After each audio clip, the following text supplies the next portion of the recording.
Hello friends, welcome to my channel. Friends, आप लोग का मेरे यूट्यूब चैनल में बहुत बहुत स्वागत है।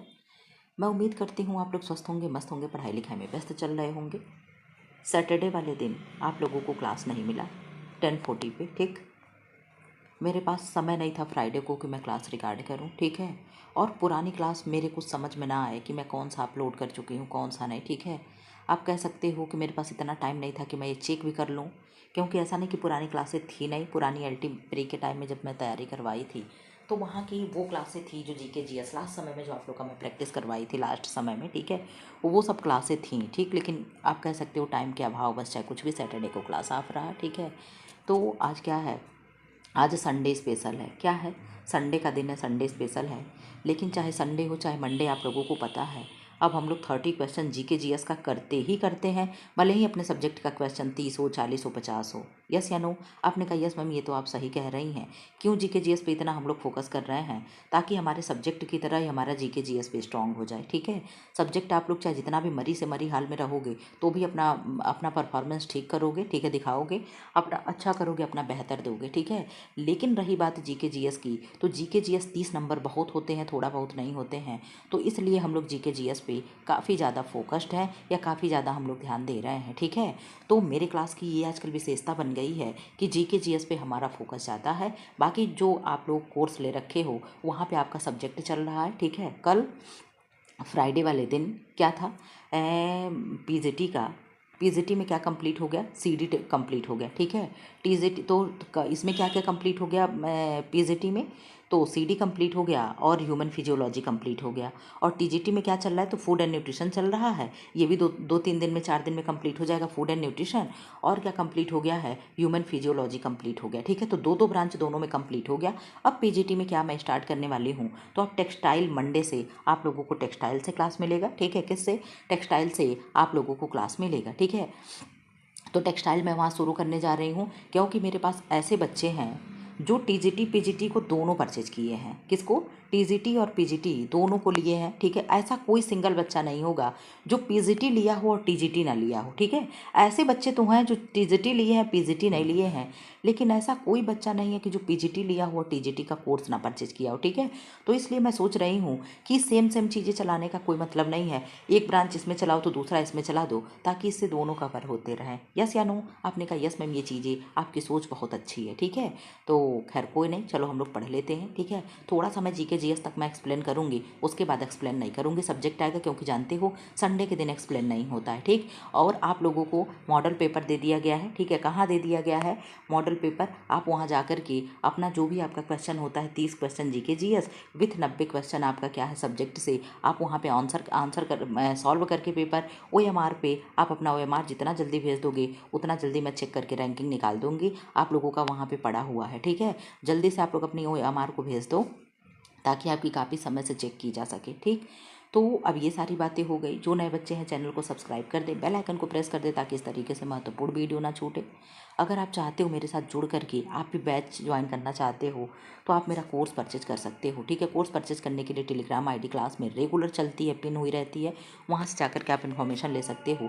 बच्चों के थ्रू भी आप पूछ सकते हो। बहुत बातें हो गई, अब हम लोग समय ना बर्बाद करते हो, अपने क्लास को स्टार्ट कर देते हैं, ठीक है। आज मैं 30 जीएस ये मैं पढ़ा दूँगी।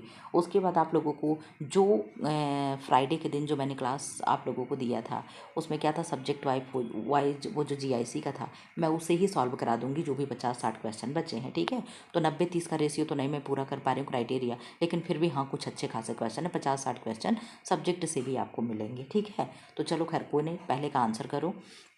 भारतीय संविधान का कौन सा अनुच्छेद राष्ट्रपति को अध्यादेश जारी करने की शक्ति देता है? आंसर कर दें। आर्टिकल 123 है, आर्टिकल 213 है, आर्टिकल 143 है, आर्टिकल 243 है, 356 है। आंसर कर दे, क्या होगा? आपने आंसर कर दिया कि मैम इसका आंसर हो जाएगा आर्टिकल नंबर 123 जो है, राष्ट्रपति को, अभी मैं एक ट्रिक बताऊंगी, राष्ट्रपति को अध्यादेश जारी करने की शक्ति देता है। और ये जो अनुच्छेद 213 है ना, ये किसको देता है? तो ये राज्यपाल को अध्यादेश जारी करने की शक्ति देता है। ये किसको दे रहा है? राष्ट्रपति को, हाँ ठीक है। तो क्या है, 123 जो है राष्ट्रपति को अध्यादेश जारी करने की शक्ति दे रहा है। और 2013 किसको दे रहा है? तो राज्यपाल को अध्यादेश की शक्ति दे रहा है। अध्यादेश क्या होता है? जब कोई भी राज्य क्या है, विधानसभा का सत्र नहीं चल रहा हो, जब राज्य विधानसभा का सत्र नहीं चल रहा हो तो राज्यपाल को आवश्यकता होने पर अध्यादेश जारी कर सकता है। मान लो उस समय क्या है, सत्र नहीं चल रहा है, ना मानसून सत्र चल रहा है, ना शीतकालीन सत्र चल रहा है, ये कोई भी सत्र नहीं चल रहा है और कोई ऐसा आदेश आया, कोई ऐसा अध्यादेश है जिसे पारित करना है, तो इस आर्टिकल के तहत क्या है, अध्यादेश जारी किया जा सकता है। यही सेम चीज़ें किसके लिए है, राष्ट्रपति के लिए। ठीक है, तो राष्ट्रपति किस में है, 1 2 3 किस में है, 1 2 3 आर्टिकल में राष्ट्रपति हैं और 2 1 3 किस में है, केवल आर्टिकल को आपको घुमा देना है। 2 1 3 कौन है, तो आप कहोगे मैम उपराष्ट्रपति, राज्यपाल है, सॉरी कौन है, राज्यपाल है। अब मैं आपको याद कराऊंगी, ये ट्रिक का किसी भी इस पद से लेना देना नहीं है, मैं पहले इसको क्लियर कर रही हूँ। ठीक है, मैं आपको समझने के लिए ट्रिक दे रही हूँ कि पहले कौन है, राष्ट्रपति हैं, तो नंबर 1 पे देश के नागरिक कौन होते हैं, राष्ट्रपति होते हैं। ठीक है, तो 1 2 3 हम शुरू करेंगे राष्ट्रपति के लिए, लेकिन सेम जब पूरा ये इंडिया है और पूरे भारत का प्रथम नागरिक कौन है, तो आप कहोगे भारत का प्रथम नागरिक जो हो गया वो राष्ट्रपति होंगे। और अगर दूसरे नंबर पर आप इन छोटे छोटे राज्यों में आते हो तो राज्य का प्रमुख कौन होता है, राज्यपाल होता है। ठीक है, जैसे देश का प्रमुख राष्ट्रपति होता है, इसी तरीके से राज्य का प्रमुख राज्यपाल होता है। ठीक है, तो 2 नंबर पे कौन है, राज्यपाल है। इस तरीके से अब आपको याद हो जाएगा कि 213 में कौन है, तो राज्यपाल को अध्यादेश जारी करने की शक्ति देता है और आर्टिकल नंबर 123 यानी 123 राष्ट्रपति को क्या है, अध्यादेश जारी करने की शक्ति देता है। 2 आर्टिकल हम लोगों ने पढ़ लिया। अब क्या है, अनुच्छेद 143। अनुच्छेद 143 में क्या रखा है, तो आपने कहा मैम अनुच्छेद 143 वो है कि राष्ट्रपति द्वारा सर्वोच्च न्यायालय से परामर्श मांग लेना। राष्ट्रपति क्या करता है, कोई महत्वपूर्ण कानूनी तथ्यात्मक है, कोई भी चीज़ें हैं तो क्या करेगा, सुप्रीम कोर्ट से यानी सर्वोच्च न्यायालय से क्या करेगा, न्याय मांग सकता है। ठीक है, क्या मांग सकता है, राय मांग सकता, न्याय नहीं राय मांग सकता है। ठीक है, मैंने गलती से बोल दिया, क्या है, राय मांग सकता है, उससे राय ले सकता है। ठीक है, आर्टिकल नंबर 356 क्या है, तो 356 क्या कहता है, राज्य में अगर संवैधानिक तंत्र विफल हो जाता है तो वहाँ पे राष्ट्रपति शासन लग सकते हैं या लगते हैं। तो 356 किससे है, राष्ट्रपति शासन से। 143 किससे है, राष्ट्रपति परामर्श ले सकते हैं सर्वोच्च न्यायालय से। 213 क्या है, तो राज्य में राज्यपाल को अध्यादेश जारी करने की शक्ति है। 123 क्या है, तो देश में राष्ट्रपति अध्यादेश जारी करने की शक्ति, यानी राष्ट्रपति को अध्यादेश जारी करने की शक्ति है। ठीक है, अब इधर आ जाओ, क्वेश्चन नंबर 2 का आंसर कर दें। मुद्रास्फीति की स्थिति में सामान्यतः मुद्रा की क्रय शक्ति पर क्या प्रभाव पड़ता है, आंसर कर दें, क्या प्रभाव पड़ता है। आपने आंसर कर दिया कि मैम बढ़ती है, घटती है, स्थिर रहती, दोगुनी हो जाती है। मुद्रास्फीति की स्थिति में सामान्यतः मुद्रा की क्रय शक्ति, ठीक है, मुद्रा यानी पैसे की और क्रय मतलब खरीदने की शक्ति, पैसे की खरीदने की शक्ति पर क्या प्रभाव पड़ेगा, तो आप कहोगे पैसे की खरीदने की शक्ति क्या हो जाती है, घटती है। क्या होती है, घटती है। क्यों घटती है, क्योंकि महंगाई बहुत अधिक हो गई है और पैसे की वैल्यू कम हो गई, जो आज के डेट में चल रहा है। चीनी 40 रुपये से सीधे कितने रुपए हो गई, कोई बता देगा। ये सब चीज़ें क्या है, तो यही चीज़ें मुद्रास्फीति है। ठीक है, पैसे की वैल्यू कम हो गई है, मुद्रा की क्रय शक्ति क्या है, कम हो गया है। ठीक है, क्वेश्चन नंबर 3 का आंसर कर दें। निम्नलिखित में से कौन सा एंजाइम स्टार्च के पाचन की शुरुआत करता है। स्टार्च का पाचन कौन सा एंजाइम करेगा, आप जानते हो टाइलिन करेगा। ये सब क्वेश्चन हम लोगों के लिए प्लस पॉइंट हो जाते हैं, इसको मैं बिल्कुल भी एक्सप्लेन नहीं करूँगी। स्थायी बंदोबस्त किसके कार्यकाल में लागू किया गया, Lord Wellesley, Lord Cornwallis, Lord Dalhousie, Lord Curzon. Lord Curzon ने क्या किया, बंगाल विभाजन किया। कब किया, 1905 में किया। ठीक है, आंसर कर दो, स्थायी बंदोबस्त यानी परमानेंट सेटलमेंट किसके कार्यकाल में लागू हुआ। आपने आंसर कर दिया कि मैं परमानेंट सेटलमेंट लॉर्ड कॉर्नवालिस के समय लागू किया गया। किसके समय, लॉर्ड कॉर्नवालिस के समय लागू किया गया। क्वेश्चन नंबर 5 का आंसर कर दें। भारतीय संविधान में समवर्ती सूची की अवधारणा किस देश के संविधान से लिया गया है, अमेरिका है, कनाडा है, ऑस्ट्रेलिया है, आयरलैंड है। आंसर कर दी क्वेश्चन नंबर 5 का। आपने कहा मैं क्वेश्चन नंबर 5 का ऑस्ट्रेलिया हो जाएगा आंसर। क्या है, तो समवर्ती सूची क्या है, समवर्ती सूची कहाँ से लिया गया है, एक सेकंड, कहाँ से लिया गया, तो ऑस्ट्रेलिया से लिया गया है समवर्ती सूची। ठीक है, अब समवर्ती सूची क्या होता है, जरा सा कोई बताएगा कमेंट बॉक्स में, थोड़ा सा अगर आपको पता हो तो बता दो, मैं तो बताने ही जा रही हूँ। समवर्ती सूची वो होता है जिस पे केंद्र और राज्य दोनों अपना कानून बना सकते हैं। समवर्ती सूची में ऐसे विषय रखे जाते हैं जिसमें केंद्र और राज्य दोनों क्या करते हैं, अपने अपने कानून बना सकते हैं। ठीक है, लेकिन अगर किसी कानून पे विवाद हो रहा है, ठीक, जैसे मान लो शिक्षा को लेकर के विवाद है, राज्य कोई कानून बनाना चाहता है, ठीक है, और केंद्र कोई कानून बनाना चाहता है, ठीक है, तो सुनी किसके जाएगी, मान्य किसका होगा, आप कहोगे मैम केंद्र का, ठीक है। ये चीज़ें आपको पता होनी चाहिए, ठीक है। तो ये क्या है, कानून बनाने का विषय है इसमें समवर्ती सूची में। ये संविधान की किस अनुसूची में है समवर्ती सूची, तो 7वीं अनुसूची में है। किस में है, 7वीं अनुसूची में या सूची में रखा हुआ है, ठीक है। इसमें वर्तमान में कितने विषय हैं, तो 52 विषय इसमें रखे गए हैं। कौन कौन से विषय हैं, कुछ विषय मैं बता दे रही हूँ, ठीक है।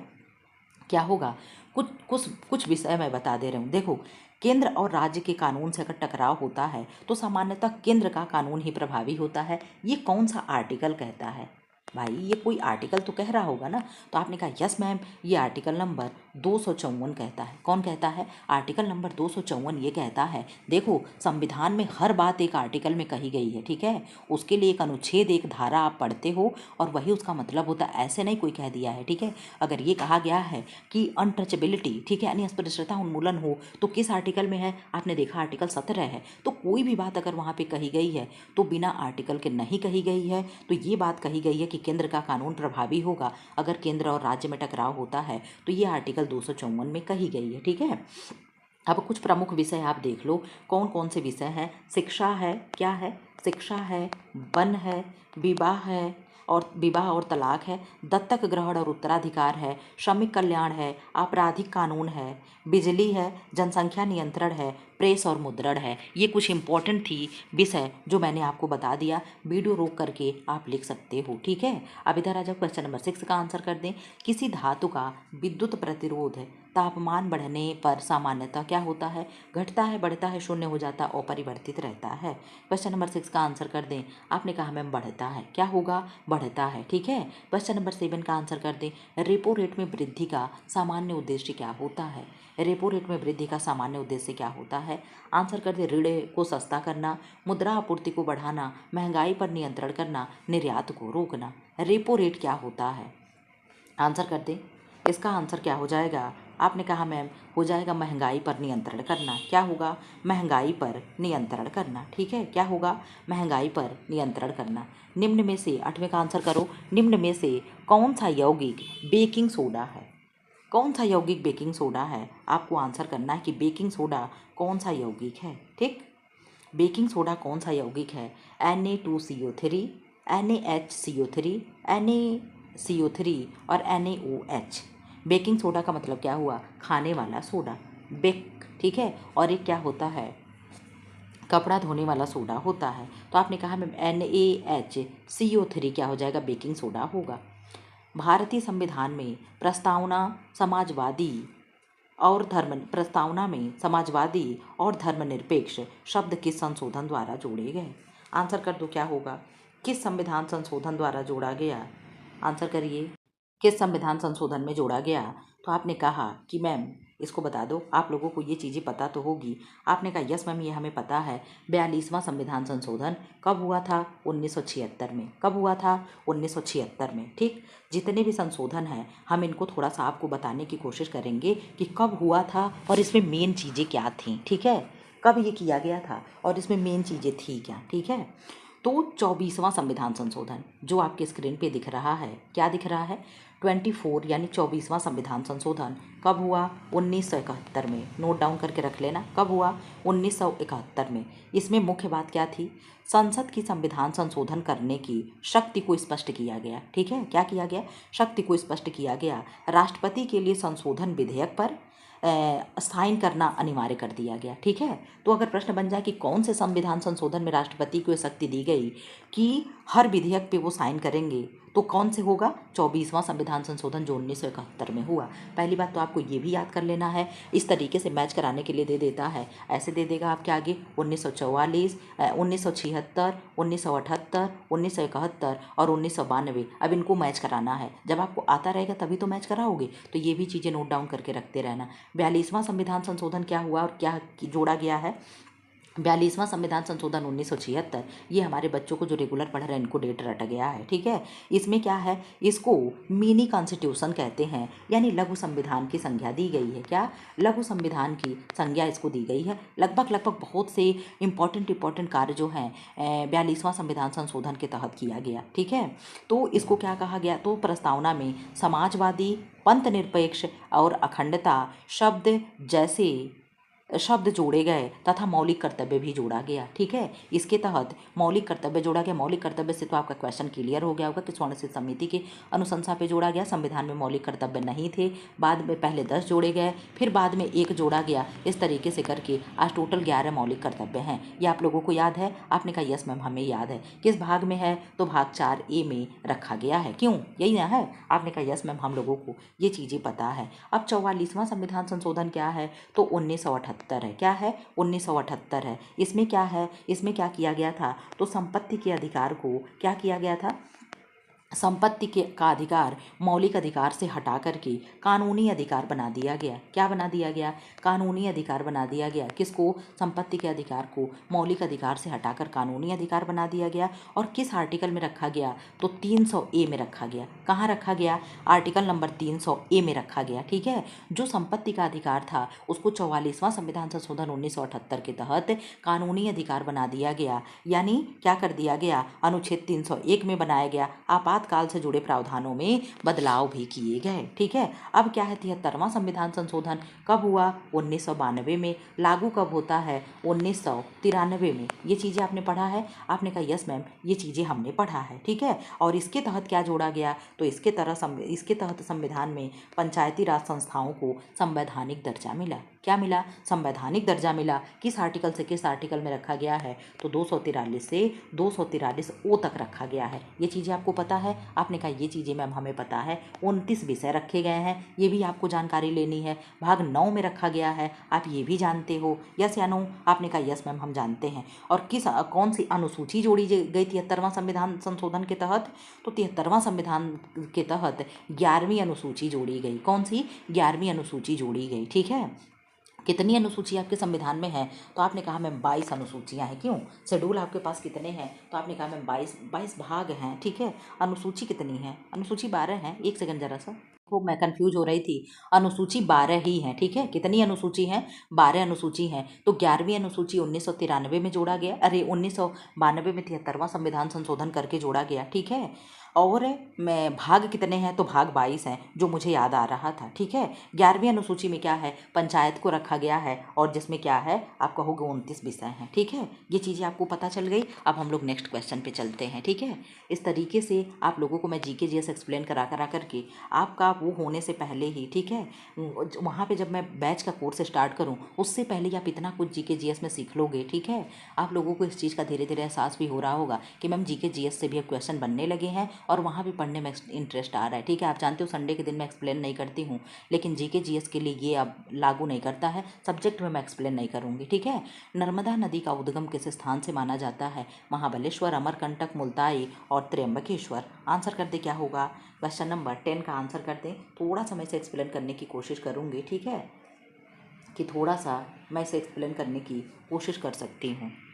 इसका आंसर आपने किया होगा कि मैम क्वेश्चन नंबर 10 का क्वेश्चन नंबर 10 का ऑप्शन नंबर 20 करेक्ट हो जाएगा, अमरकंटक हो जाएगा। लेकिन हम केवल अमरकंटक ही नहीं पढ़ाएंगे, ठीक है।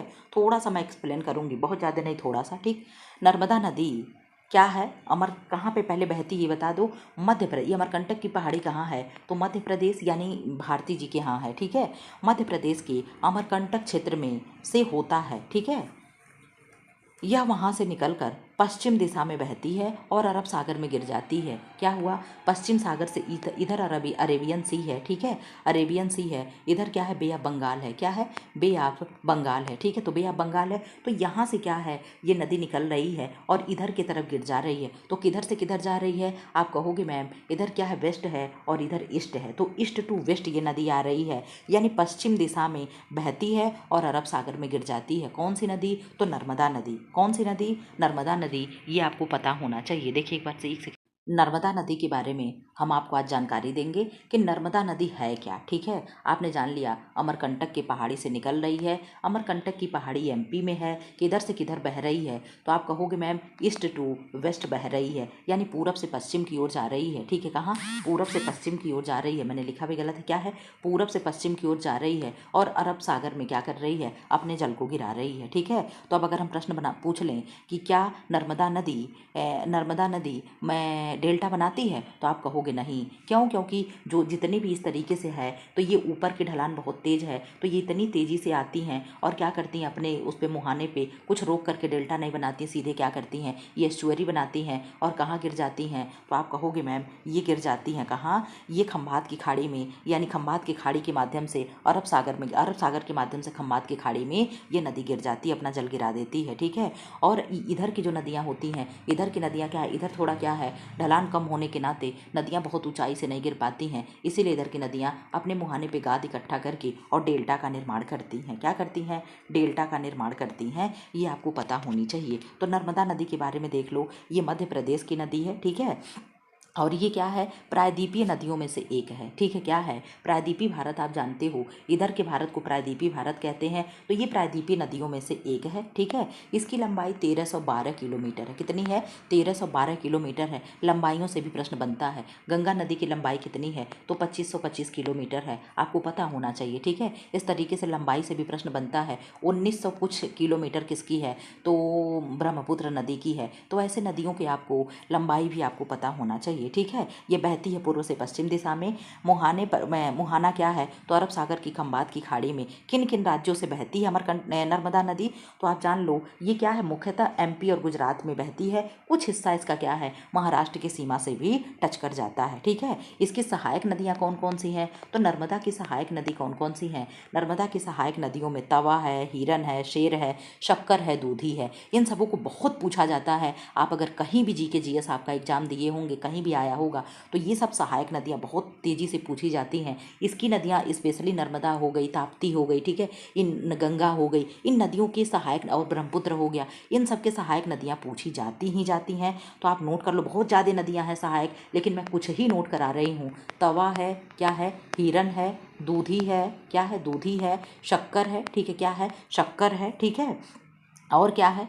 शेर है। अब आप कैसे याद करोगे मैम, इसको हम बता दें। नर्मदा क्या है? आप कहोगे मैम नर्मदा एक लड़की है। कौन है? नर्मदा एक लड़की है, उसके पास एक तवा है। क्या है? उसके पास एक तवा है, जिसपे क्या करती है, जिसपे हिरन को रोटी बना करके खिलाती है, दूध पिलाती है, और क्या करती है, शेर भी रखी है, शेर को भी क्या करती है, दूध पिलाती है और शक्कर खिलाती है। अब इस तरीके से आपको याद रहेगा। आपने कहा यस मैम, ये कभी जीवन में नहीं भूलेगा कि नर्मदा एक लड़की है जिसके पास तवा भी है, हिरन है, दूध है, शक्कर है। ठीक है, क्या है? हिरन है, शेर है, दूध है, शक्कर है, और वो लेकर के क्या करती है, नर्मदा लड़की अपना आराम से रहती है। ठीक है, और कहाँ रहती है ये? तो मध्य प्रदेश में रहती है।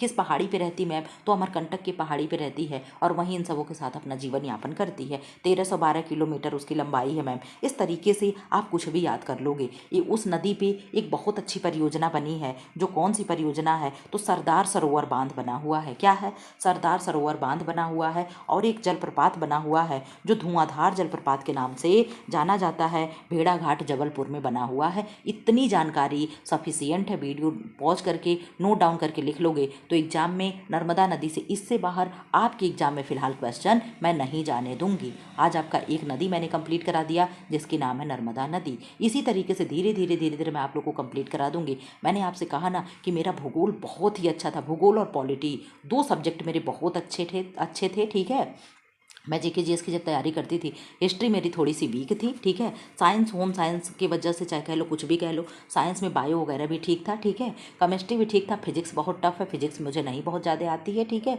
तो इस तरीके से मेरी पॉलिटी और क्या है, ये चीज़ें, जियोग्राफी अच्छी है। ठीक है, तो उसका आप लोग लाभ उठा सकते हो। अब आंसर कर दो क्वेश्चन नंबर 11 का। प्रकाश संश्लेषण में ऑक्सीजन का स्रोत मुख्यतः क्या है? आंसर कर दे क्या है क्वेश्चन नंबर 11 का। तो ऑक्सीजन का स्रोत क्या है? आप जानते हो कार्बन डाइऑक्साइड ही होगा। आपने कहा नहीं मैम, जल होगा। होगा, क्या होगा, जल होगा। ठीक है, क्वेश्चन नंबर 11 का ऑप्शन नंबर सी करेक्ट हो जाएगा। ठीक है, क्वेश्चन नंबर 12 का आंसर कर दो। भारत के राष्ट्रपति के निर्वाचन में निम्न में से कौन भाग नहीं लेता है? लोकसभा के निर्वाचित सदस्य, राज्यसभा के निर्वाचित सदस्य, राज्य की विधानसभाओं के निर्वाचित सदस्य और राज्य विधान परिषद के निर्वाचित सदस्य। आप लोगों के लिए क्वेश्चन टफ होगा। आपने कहा मैम क्वेश्चन नंबर डी का correct answer, D correct answer हो जाएगा, राज्य विधान परिषदों के निर्वाचित सदस्य। ठीक है, क्वेश्चन नंबर 13 का आंसर कर दो। 13 का लाल रक्त कणिकाओं का औसत जीवन काल कितना होता है? तो आप जानते हो 100 से लेकर के 120 डेज होता है। इसमें केवल 120 दिन दिया है, 120 दिन हो जाएगा। स्वराज मेरा जन्म सिद्ध अधिकार है का प्रसिद्ध नारा किसने दिया है? दिया था लाला लाजपत राय, बाल गंगाधर तिलक, बिपिन चंद्र राय पाल और गोपाल कृष्ण गोखले। आंसर कर दे क्या होगा? आपने कहा मैम बाल गंगाधर तिलक, इसका करेक्ट आंसर हो जाएगा। क्वेश्चन नंबर 15 का आंसर कर दो। यदि किसी वस्तु का घनत्व जल से कम है तो वह जल में क्या होगा? तैरेगा कि डूब जाएगा? पूर्णतः डूब जाएगा कि हमेशा तल में रहेगा? ठीक है, हमेशा तल में रहेगा कि जल को वाष्पित करेगा? आप जानते हो जब जल से क्या है उसका घनत्व कम है, आप देखते हो कि शनि ग्रह का क्या है, जल से घनत्व कम है, तो शनि ग्रह क्या है, आप लोग देखोगे कहते हैं कि शनि ग्रह को अगर पानी में रख दो तो वो तैरने लगेगा। तो क्या होगा, तैर सकती है या तैरने लगेगा? क्यों? क्योंकि जल से घनत्व कम है। आप पानी देखते हो, पानी के ऊपर तेल डालते हो तो तेल का घनत्व कम होने की वजह से क्या होता है, पानी के ऊपर तेल तैर रहा होता है। यस या नो? आपने कहा यस मैम। भारत में शून्यकाल यानी जीरो हावर के संबंध में सही कथन कौन सा है? इसका उल्लेख संविधान में है, इसका उल्लेख संसद के नियमों में स्पष्ट रूप से है और यह संसदीय परंपरा से विकसित हुआ है। इसे राष्ट्रपति निर्धारित करते हैं। अगर जरा सा भी आप पढ़े होंगे तो शून्यकाल को आप जरूर जान रहे होंगे। शून्यकाल किसकी देन है? तो भारत की मीडिया की देन है। यह संसदीय परंपरा से विकसित किया गया है, न इसका उल्लेख संविधान में है, ना कोई नियम है, ना राष्ट्रपति निर्धारित करते हैं। तो 16 का option number C correct answer हो जाएगा। ठीक है, 17 का आंसर कर दें। निम्न में से कौन सा हार्मोन रक्त में ग्लूकोज का स्तर कम करता है? ग्लूकोज का स्तर कम करेगा तो आप जानते हो कौन करेगा? इंसुलिन करेगा। ये सब क्वेश्चन कुछ साइंस के रट जा रहे हैं। दक्कन का पठार मुख्यतः किस प्रकार की चट्टानों से संबंधित है? अवसादी है, कायांतरित है, बेसाल्ट है, आग्नेय है? आंसर कर दो क्या होगा? दक्कन का पठार। इसका आंसर कर दे क्या होगा? क्वेश्चन नंबर 18 का, क्वेश्चन नंबर 18 का आंसर आपने आंसर कर दिया कि मैम जो दक्कन का पठार है, ठीक है, प्लेटू ऑफ दक्कन है, ये क्या है? तो बेसाल्ट आग्नेय से बना हुआ है, बेसाल्टिक आग्नेय चट्टान से बना हुआ है। इसके बारे में मैं थोड़ा सा आप लोगों को बताऊंगी कि दक्कन का पठार है कहाँ। ठीक है, तो दक्कन का पठार जो है भारत की प्रायद्वीपीय पठार का दक्षिणी भाग है। ठीक है, ये जो प्रायद्वीपीय पठार आपका हो गया, जो प्रायद्वीपीय भारत हो गया, क्या है? प्रायद्वीपीय पठार का दक्षिणी भाग है। यह मुख्यतः दक्षिण भारत में स्थित है। ठीक है, भारत को अगर आप इस तरीके से बांट देते हो तो दक्षिणी भारत, उत्तरी भारत, पूर्वोत्तर और पश्चिमी भारत आप पढ़ते हो ना? आपने कहा यस मैम। तो इस तरीके से आप देखोगे तो इस तरीके से जो है क्या है, दक्कन का पठार है। ठीक है, इसकी स्थिति क्या है? तो नर्मदा नदी के आसपास का क्षेत्र है। नर्मदा नदी आपने देखा यहाँ एमपी से ऐसे बह रही थी, तो इसके आसपास के क्षेत्र को क्या कहते हैं? दक्कन का पठार कहते हैं। ठीक है, यह क्या है? यह पश्चिमी घाट पर है, यह पश्चिमी घाट है। ठीक है, और ये पूर्वी घाट है। ठीक, आप जानते हो ना, ये पूर्वी घाट है, ये पश्चिमी घाट है। ठीक, और क्या है? लगभग नीलगिरी पहाड़ी के दक्षिण में ये है। ठीक है, इसकी पश्चिम में स्थिति क्या है? तो पश्चिम में है। ठीक है, पश्चिमी घाट पर है।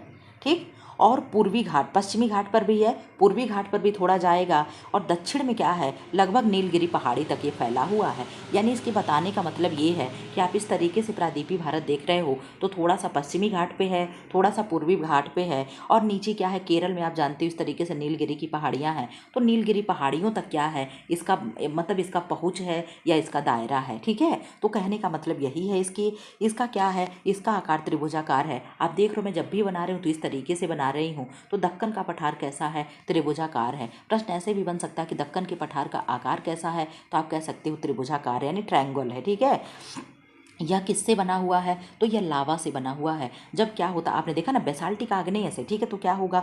ये चट्टान जब लावा से, चट्टानों से बनी है, जब ज्वालामुखी का विस्फोट होता है तो आप देखते हो क्या होते, जो राख इकट्ठा हो जाता है, इसी लावे से क्या हुआ है? इकट्ठा होने से दक्कन पठार का निर्माण हुआ है। ठीक है, यहाँ पे क्या है? काली मिट्टी पाई जाती है। यहाँ पे कपास की खेती भी होती है। क्या होती है? कपास की खेती होती है। आप जानते हो कपास की खेती काली मिट्टी में अधिक होती है। यस या नो? आपने कहा यस मैम, ये चीज़ें तो हम लोगों को पता है, ठीक है। गोदावरी, कृष्णा, कावेरी और तुंगभद्रा नदियाँ क्या है, इस क्षेत्र से जुड़ी हुई हैं। कौन कौन सी नदी इसके डेल्टा दक्कन के पठार से जुड़ी हैं? तो गोदावरी है, कृष्णा है, कावेरी और तुंगभद्रा नदी है, ठीक है।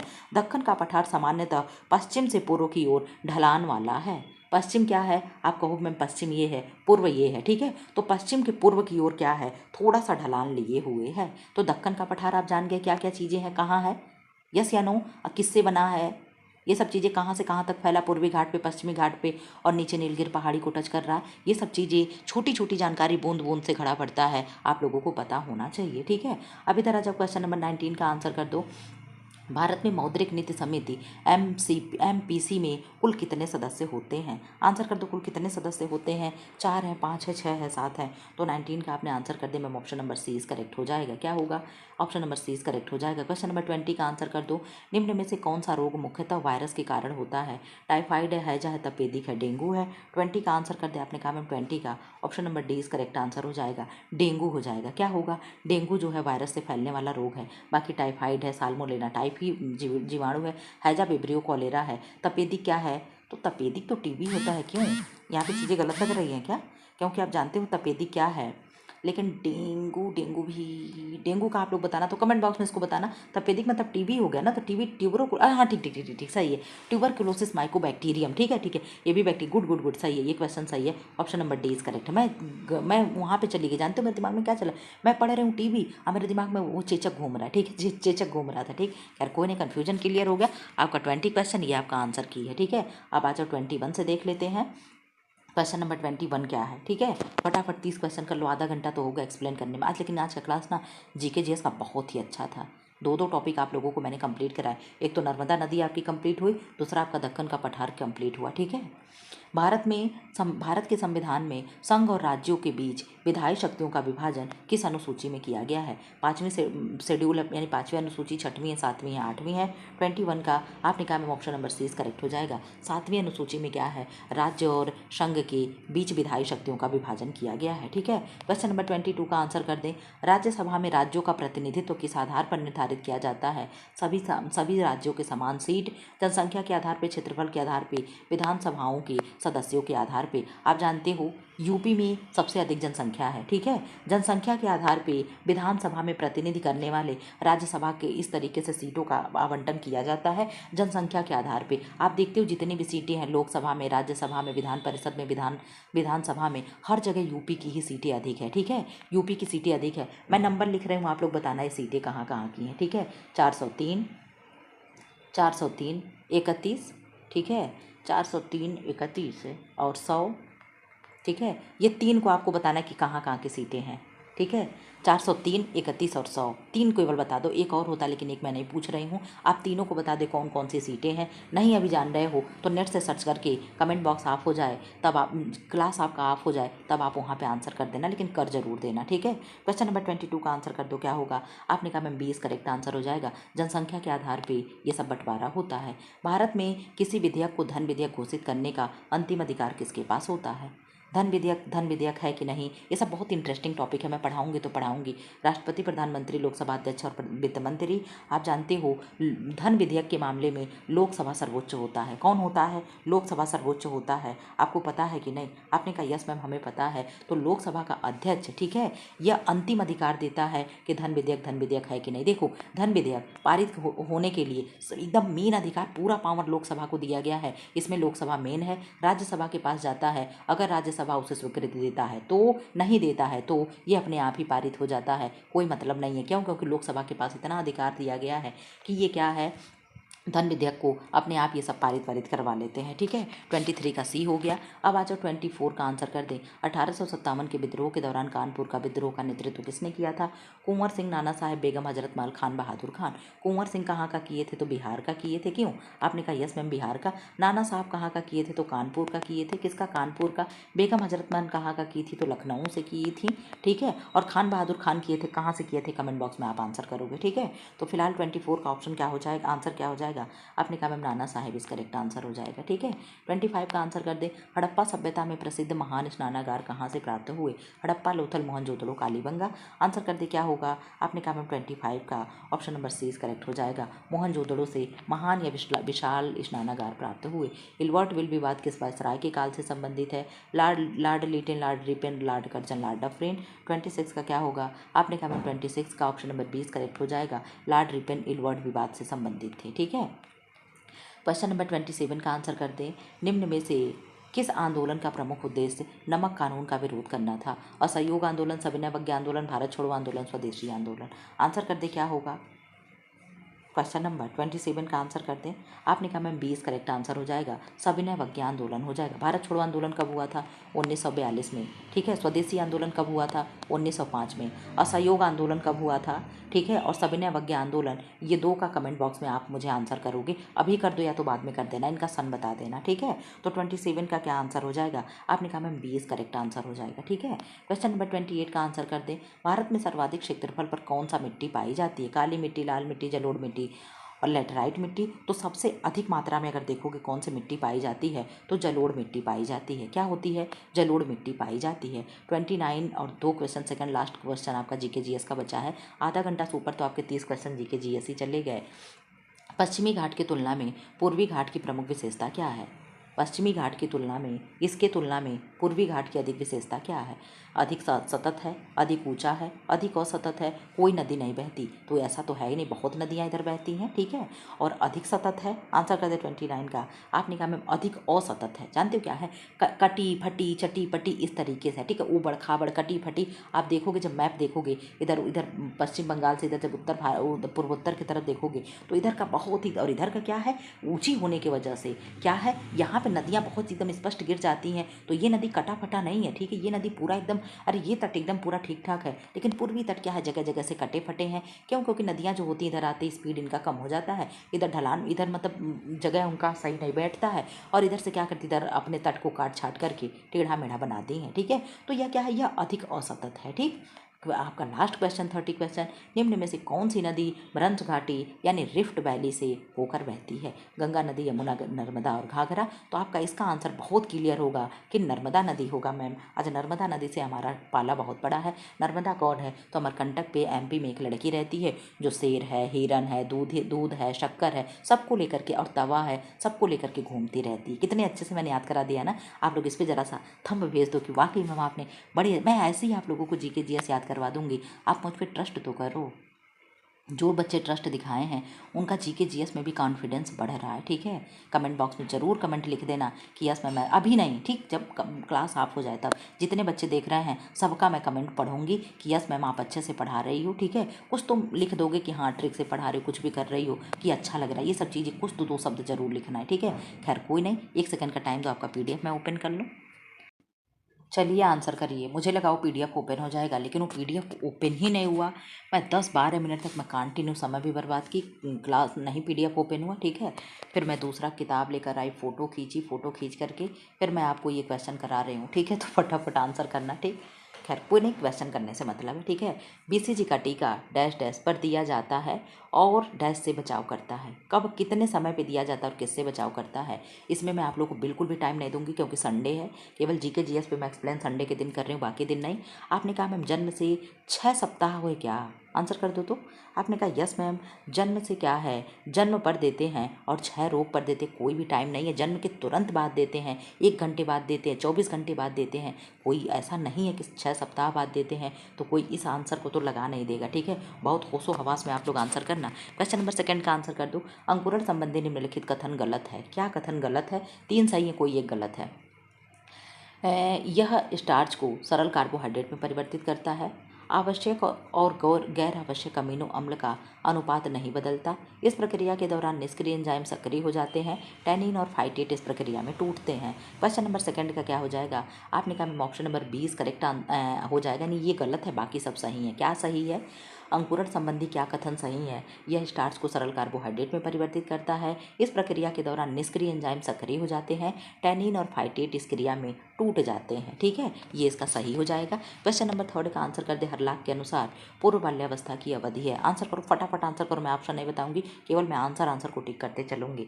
आपने कहा option number D is correct हो जाएगा, 2 से 6 वर्ष हो जाएगा। ठीक है, शाकाहारी भोजन के पैकेज पर कौन सा प्रतीक होता है? आप देखते हो इस तरीके से, भूरी बिंदी होगी, लाल बिंदी होगी, हरी बिंदी होगी, 3 तरीके की बिंदी होती है। आप कहोगे यस मैम, तो भूरा बिंदी होगा, ये किसके लिए होगा? आप कहोगे मंडा के लिए होता है। सफ़ेद बिंदी किसके लिए होता है? कुछ नहीं होता है। लाल बिंदी मांसाहारी के लिए होता है, हरा बिंदी शाकाहारी के लिए होता है। तो कौन सी बिंदी आपसे पूछा है? आपने कहा मैम शाकाहारी पूछा है, तो हरी बिंदी इस करेक्ट आंसर हो जाएगा। ठीक है, क्वेश्चन नंबर 5 कर दो, मानकों का आधार है, क्या है?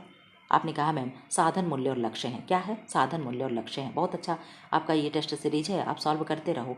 वह वक्र जो समय एवं कार्य के मध्य बनता है वह कहलाता है, समय वक्र है, कार्य वक्र है, मुद्रा वक्र है, साधन मुद्रा के अलावा वक्र है। आप लोगों का मैं मॉडल पेपर भी ले आई हूँ। ठीक है, बहुत अच्छे मैंने बुक ले आया है। अब आप लोगों को नए नए क्वेश्चन मिलेंगे। ठीक है, वही जो घिसा पिटा क्वेश्चन था वो सब आपको मिल भी नहीं रहा होगा इधर कितने दिनों से। ठीक है, तो 6 का ऑप्शन नंबर 20 करेक्ट आंसर हो जाएगा, कार्य वक्र हो जाएगा। 7 का आंसर कर दे, कार्य करने में ऊर्जा को व्यय करने के पश्चात जिस दशा का हम अनुभव करते हैं उसे कहते हैं आनंद है, खाली स्थान है, थकान है, ये सभी है। क्वेश्चन नंबर 7 का आपने कह दिया मैम थकान है। क्या है? थकान है। 8 का आंसर कर दे, प्रांग के अनुसार गर्म रंग है, लाल नारंगी। आप लोग ऑप्शन पढ़ो भाई, तो गर्म रंग कौन होगा? आप जानते हो लाल और नारंगी क्या हो जाएंगे?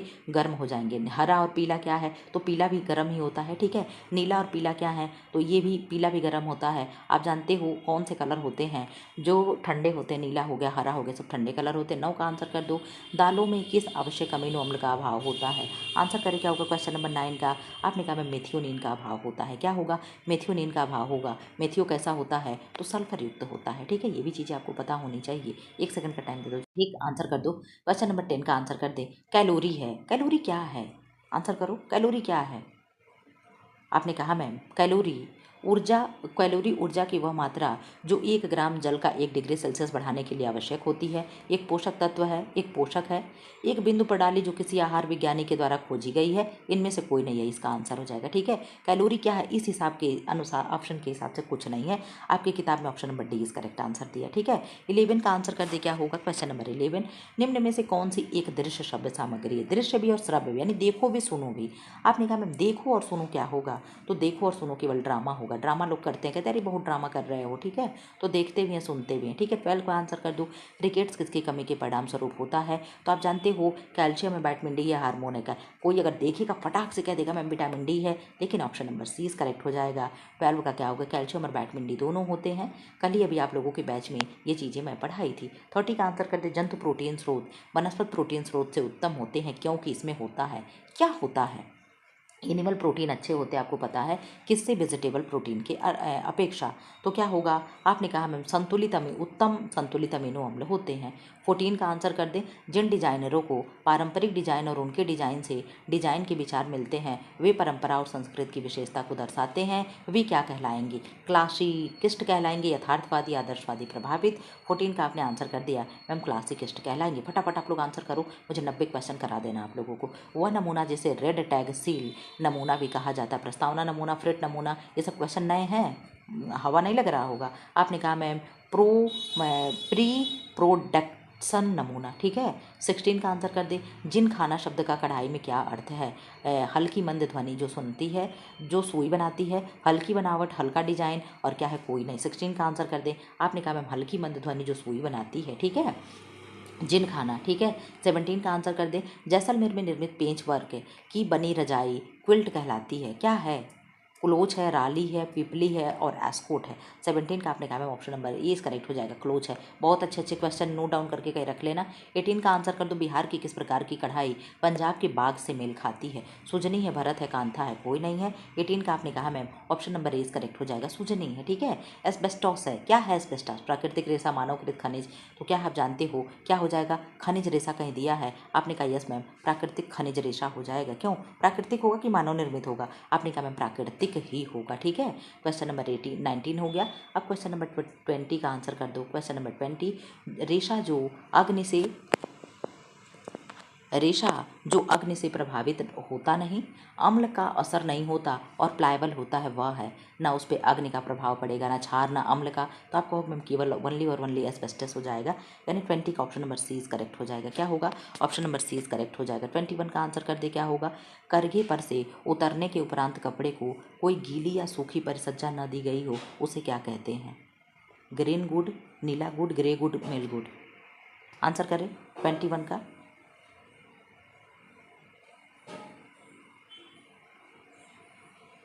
21 का क्या होगा? आपने कहा 21 का option number C is correct हो जाएगा, ग्रे गुड्स हो जाएगा। क्या होगा? ग्रे गुड्स हो जाएगा। 22 का आंसर कर दे, सल्फर रंजक है, जल में घुलनशील रंजक है, इन ग्रेन रंजक है, जल अघुलनशील रंजक है, वर्णक रंजक है। 22 का आंसर कर दे, क्या होगा? आपने कहा जल अघुलनशील रंजक है, ठीक है। 23 का आंसर कर दे, सफ़ेद सूती वस्त्र से ताजे खून के धब्बे को हटाया जाता है, तनु अमोनिया के घोल से, तनु बोरक्स विलयन द्वारा, पोटेशियम परमैंगनेट के घोल से, तनु आयोडीन विलयन द्वारा। 23 का आंसर कर दे, क्या होगा? 23 का ए ऑप्शन हो जाएगा, तनु अमोनिया के घोल द्वारा। 24 का आंसर कर दे, एसीटेट वस्त्र के तंतुओं का निर्माण होता है, मिल्ट कताई द्वारा, सूखी कताई द्वारा, गीली कताई द्वारा, ब्लू कताई द्वारा।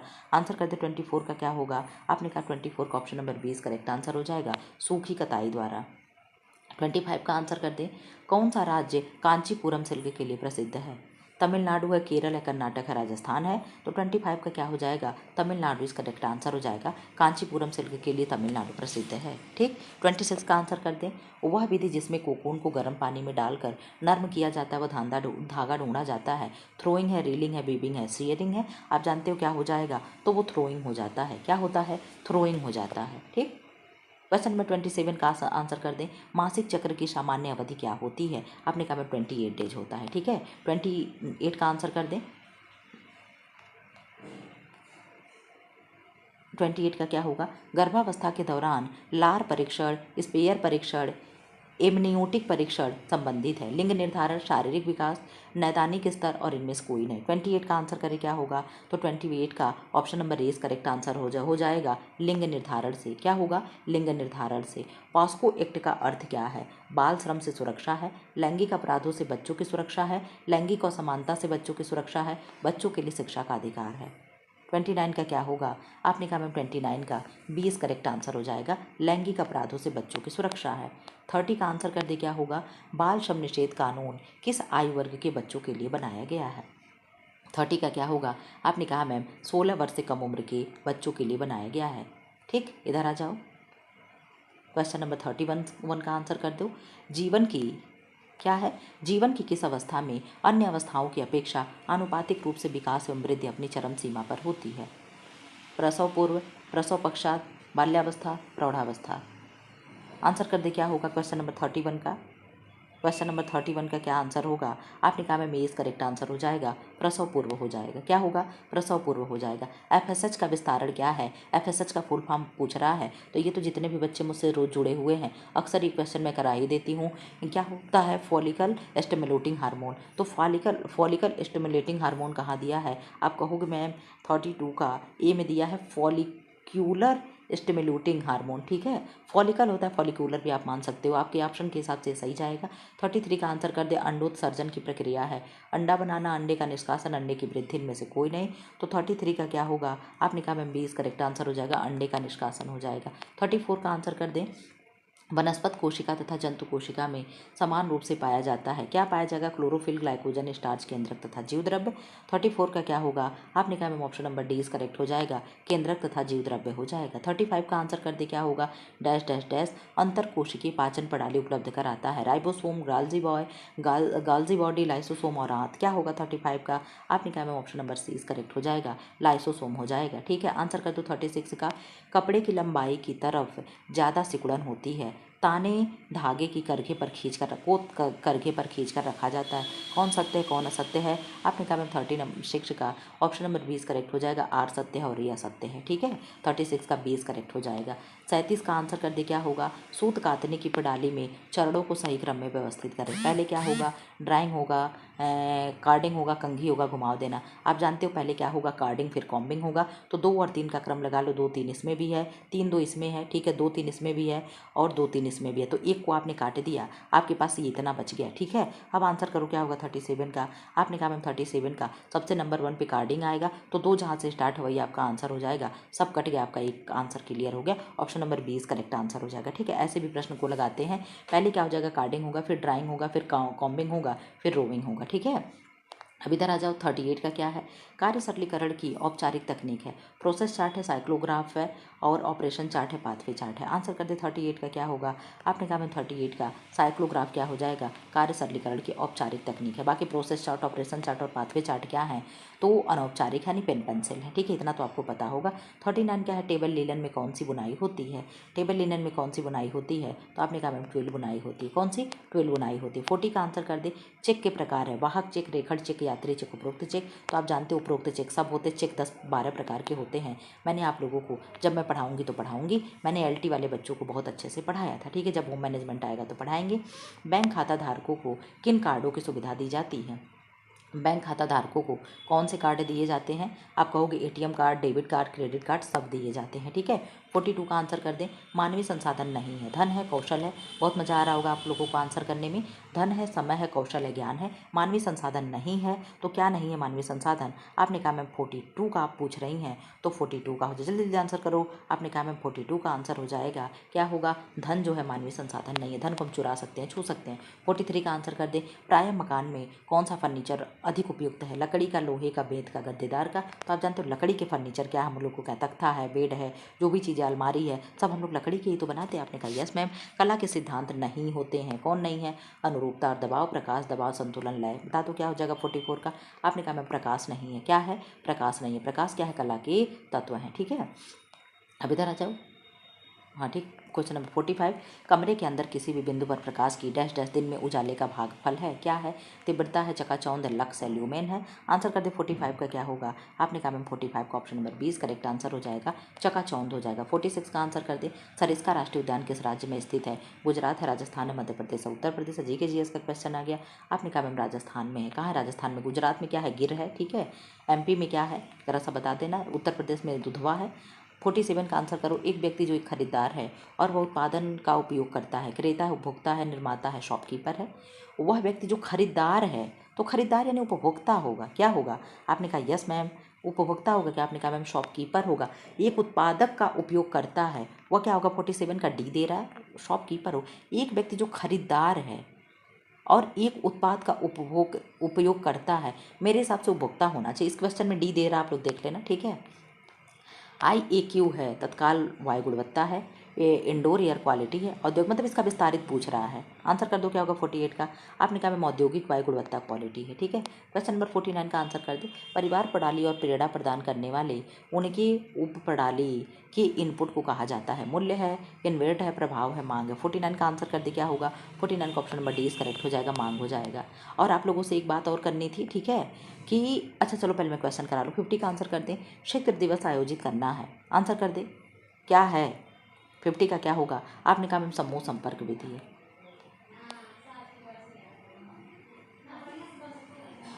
क्या है, समूह संपर्क विधि। 51 का आंसर कर दे।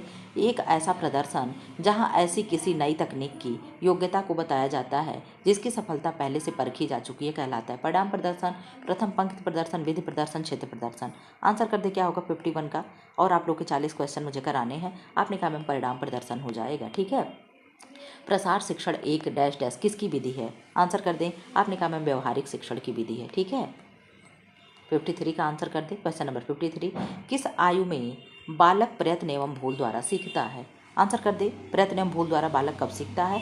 आपने कहा मैम 0 से 2 वर्ष में प्रयत्न और भूल द्वारा बालक सीखता है। 54 का आंसर कर दे।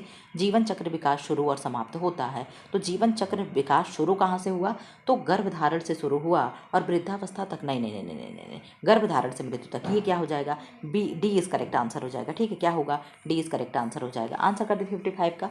पढ़ने की अयोग्यता को कहते हैं, क्या कहेंगे, तो पढ़ने की, हीमोफीलिया क्या है, आनुवांशिक रोग है। ठीक है, इसमें क्या आंसर कर दे 55 का। आपने कहा मैम डिसलेक्सिया है, क्या है, पढ़ने की अयोग्यता क्या होती है, डिसलेक्सिया होती है। डिस्ग्राफिया क्या है? लिखने की अयोग्यता को डिस्ग्राफिया कहते हैं। 56 का आंसर कर दें। शिक्षा का तंत्र जिसे कभी औपचारिक तंत्र के बाहर संगठित अधिगम का अवशेष कहते हैं। प्रौढ़ शिक्षा, प्रौढ़ सतत शिक्षा, गैर औपचारिक शिक्षा, सतत शिक्षा। 56 का आंसर कर दे क्या होगा? आपने कहा मैं ऑप्शन नंबर सी करेक्ट हो जाएगा, गैर औपचारिक शिक्षा। ठीक है। 57 का आंसर कर दें। घर के निजी क्षेत्रों में यह कमरे होते हैं। निजी क्षेत्रों की बात करी जा रही तो शयन कक्ष और स्टडी कक्ष जो होते हैं ये क्या होते हैं? इनको थोड़ा सा मतलब ऐसे जगह रखा जाता है जहाँ पे शोरगुल ना हो। 58 का आंसर कर दें। जंगली रेशम सूक्ष्मदर्शी के नीचे संवर्धित रेशम से भिन्न दिखता है। क्या ये सत्य है? आपने कहा यस मैम, ये क्या 100% सत्य है। 59 का आंसर कर दे। इंटरलैसिंग धागों के तानों बानों में अपनाए गए प्रणाली या डिजाइन के अनुसार डैश डैश का नाम रखा गया। आंसर कर दे 59 का क्या होगा? आपने कहा मैम इन्हें बुनाई कहा गया। ठीक है। 60 का आंसर कर दे। पौधों का प्रमुख भंडार पॉलीसैकेराइड है। क्या है पॉलीसैकेराइड? आपने कहा मैम स्टार्च क्या है? पॉलीसैकेराइड है। ठीक है। क्या है? स्टार्च पॉलीसैकेराइड है। 61 का आंसर कर दे। पोषक तत्वों के दिए गए मात्रा के ऑक्सीकरण के लिए उत्पादित कार्बन डाइऑक्साइड की मात्रा और प्रयुक्त ऑक्सीजन की मात्रा के अनुपात को डैश डैश लब्ध के रूप में परिभाषित किया जाता है। बुद्धि है, श्वसन है, परिसंचरण है, मूत्रीय है। आपने कहा मैम ये क्या हो जाएगा? बुद्धि लब्धि कोई कर दोगे क्या? आपने कहा मैम बुद्धि लब्धि लब्ध ही होगा, हम लोगों को बेवकूफ़ ना बनाओ। ठीक है। 62 का आंसर कर दो। साइटोप्लाज्म में उपस्थित प्रोटीन के अणुओं को कहते हैं। फटाफट आंसर करो, एकदम उंगली को दर्द करा दो। आपने कहा मैम RNA। एक दिन तो संडे होता है जिस दिन आपकी उंगली में दर्द हो जाती है।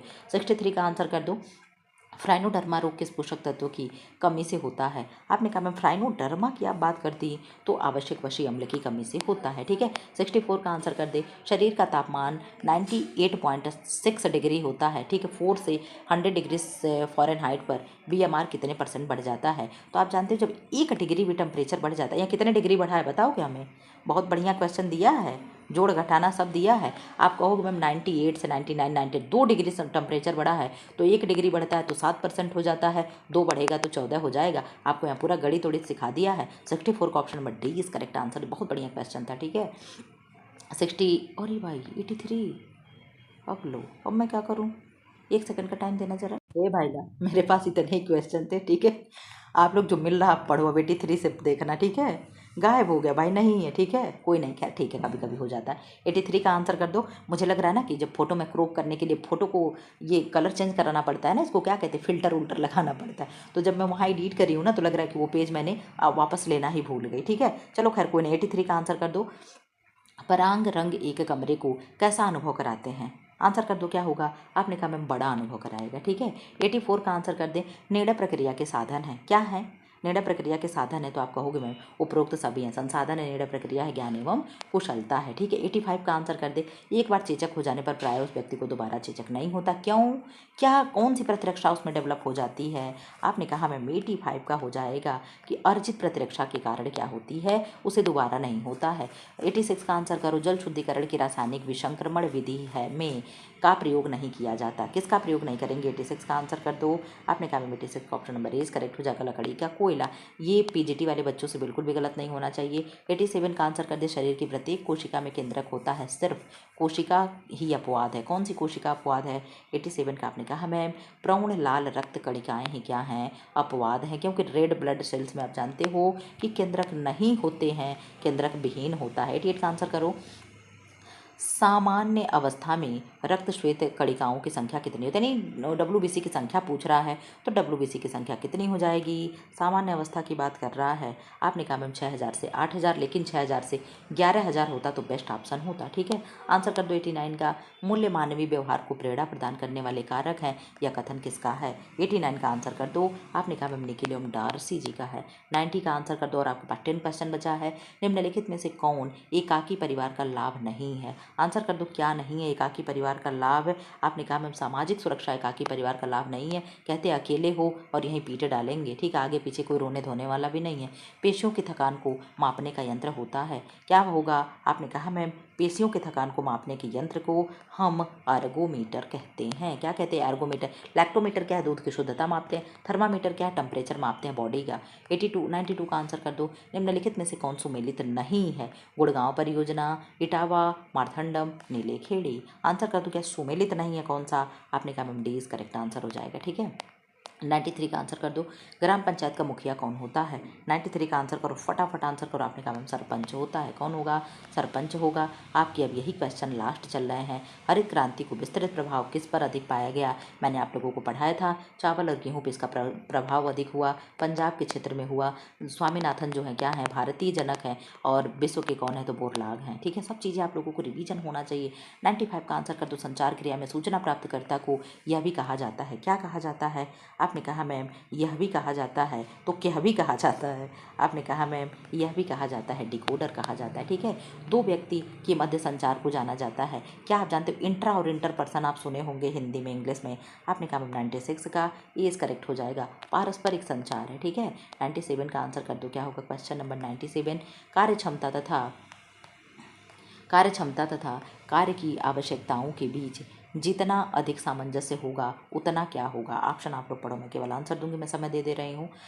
आपने कहा मैम उतना कम कार्यकर्ता को चोट लगने का खतरा होगा। ठीक है, 98 का आंसर कर दो। भारतवर्ष में दूरदर्शन किस वर्ष प्रारंभ हुआ? दूरदर्शन प्रारंभ होने की तिथि पूछी जा रही है, 15 सितंबर 1959। संचारक की मुख्य विशेषताएं हैं। क्या है संचारक की मुख्य विशेषताएं? विषय का ज्ञान है, रुचि, अच्छा व्यवहार, उपरोक्त सभी है। तो उपरोक्त सभी हो जाएगा। 100 का आंसर कर दें। प्रदर्शनी किस संपर्क के लिए प्रयोग की जाती है? आपने कहा मैं प्रदर्शनी की बात कर रही हैं तो जन सामुदायिक हो जाएगा। आपका यही लास्ट क्वेश्चन था। ठीक है, 100 क्वेश्चन मैंने आपको करा दिया। इसमें आंसर सीट भी आप देख सकते हो, लेकिन क्या फ़ायदा, 61 के बाद से हम लोगों ने क्वेश्चन नहीं किया। 61 के बाद से सीधे 83 पे आपके कितने क्वेश्चन घट गए? मुझे लग रहा है ना कि हम लमसम 90 क्वेश्चन आपको करा दिए थे। ठीक है, खैर कोई नहीं, पढ़ते लिखते रहो। ठीक है, और आप लोगों से ये कहना था, मुझे ये बीच में कहना था कि जो भी बच्चे OMR भेजेंगे उसका थोड़ा सा फ़ोटो आप लोग क्लियर भेजना, और फ़ोटो को थोड़ा सा साफ़ करके भेजा करो। जब मैं एडिट करती हूँ ना तो वहाँ पे आपके फ़ोटो एकदम मतलब लाइट हो जाता है। ये चीज़ें मुझे कहना था। ठीक है, बाकी आप लोग मेरे साथ जुड़ करके तैयारी करना चाहते हो तो मेरा कोर्स परचेज कर सकते हो। अगर आपको मुझ पर ट्रस्ट है कि ठीक है आप हर चीज़ें ट्रिक से बता रही हैं, बहुत अच्छा लग रहा है, मैं पढ़ना समझ में आ रहा है, तो आप कोर्स परचेज करके अपने तैयारी को धार दे सकते हो। और आप लोगों को एक जानकारी देनी थी कि LT ग्रेड का रिजल्ट सोमवार के बाद कभी भी आ सकता है। कब? मंडे के बाद कभी भी जारी हो सकता है। आप लोगों को जानकारी मिली होगी कि लगभग 3000 सीटें खाली भी रह गई हैं हर सब्जेक्ट में जितनी भी सीटें आई थी। ठीक है, तो दोबारा LT के जगह भी आने के चांस हो सकते हैं, और हर सब्जेक्ट में सब सीट खाली गई है क्योंकि आयोग को योग्य बच्चे नहीं मिले हैं। ये हम पहले ही आपको बता दिए थे। लेकिन मंडे के बाद कभी भी आपको LT ग्रेड का रिजल्ट देखने को मिल जाएगा, और स्पेशली उन सब्जेक्टों का जिनका मई में एग्ज़ाम हुआ है। तो 16 मई को हम लोगों का भी एग्ज़ाम हुआ है, तो हम लोग भी इसकी उम्मीद कर सकते हैं। ठीक है, तो आप लोग धैर्य बनाए रखना, कोई भी बिल्कुल भी पैनिक नहीं करेगा। होगा नहीं होगा, आगे LT ग्रेड की जगह भी आएगी, आगे TGT PGT आपके सामने पड़ा है, आप एक रास्ता पकड़ करके आप पढ़ोगे। ठीक है, और क्या है आपका सिलेक्शन ज़रूर होगा। Be positive. पहले हम लोग इंतज़ार करते हैं कि रिजल्ट क्या होता है। ठीक है, तो मुझे यही आप लोगों को ये सब सूचना देनी थी। खैर कोई नहीं, ऐसी वीडियो पाने के लिए चैनल को लाइक करें, शेयर करें एंड सब्सक्राइब करें। Thanks for watching. बिना चैनल को सब्सक्राइब करें प्लीज़ ना जाया करें, क्लास को लाइक कर दिया करें, और कमेंट बॉक्स में सब लोग खूब बढ़िया बढ़िया कमेंट लिख करके जाना। ठीक है, कि ताकि मैं पढ़ूँ तो मेरा थकान दूर हो जाए। खैर कोई नहीं, थैंक यू फॉर वॉचिंग।